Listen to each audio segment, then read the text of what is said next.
It's the first week of September. In this video, I'm going to talk to you about late season colony management. So I absolutely love this time of year. April, May, June, July, August are the real difficult days for beekeepers. Lots of hard work. We've got through all the difficult stuff now. And what you have to do now is resist the temptation to do anything. So in terms of a summary, to get us to this point, what we've done, we've taken off every single box of honey, condensed the bees down into a single brood box, checked that the colony is queen right, done any requeening if needed, added our apivage strips in around the kind of early to mid-August, which is for us in North Wales, but you need to time that in with your honey harvest. We place a poly ash forth feeder directly on top of the brood box, and then we strap the colonies up for winter, ratchet strapping them down to a pallet. Once you've got the colonies to that position, late season colony management becomes very, very easy for me. I do absolutely nothing. Literally do nothing. I don't even bother going into the colonies anymore.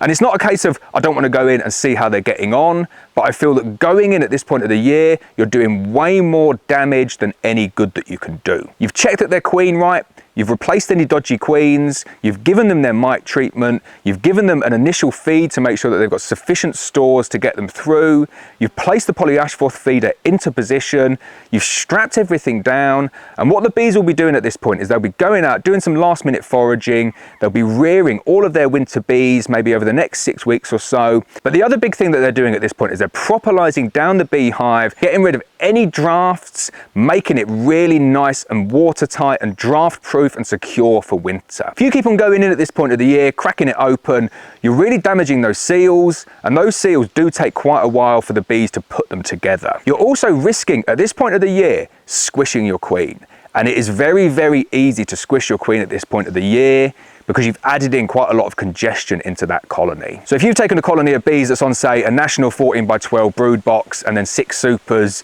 and you've taken away all those 6 supers and you said to the bees, right, compress yourself down into that space, be amazed how well they can compress themselves down. But as soon as you start pulling frames out, that is when you're going to roll your queen. If you don't know what rolling the queen is when you pull the frame out, the queen rolls like that and you can squish and kill her. Really, really easy to do. And if you've checked that the colony is queen right, say the last week of August, you don't need to check it again. There's nothing you can do about a late season supersedure. If they choose to supersede kind of like last week of September, first week of October, there's nothing you can do. You can't go out and buy another queen. Okay, you could combine them with another colony, but I'm really not a fan of combining late season failed supersedures because the risk is that they kill the other queen that you're combining them with, and then you end up with 2 failures as opposed to 1. So late season colony management, as long as you've done the following, taken off your honey, condensed them down as much as you're willing to condense them, checked for queen rightness, requeened if necessary, added in your mite treatment, got your feeder into position. Even if you're not feeding them at this point, get your feeders into position, get that setup sorted, added some insulation over the roof, get your winter insulation in really nice and early because it can help with the late season build up, getting the winter bees ready. Then September, all you need to do is just kick back and do nothing. I know the temptation's still there to go in there, do your weekly inspections and check them, but my personal view is that inspecting in September does more damage than it's worth. And you might be thinking, well, I've had a colony that swarmed in September, so I'm going to continue inspecting to make sure that they don't swarm. I think that's a little bit of a numbers game.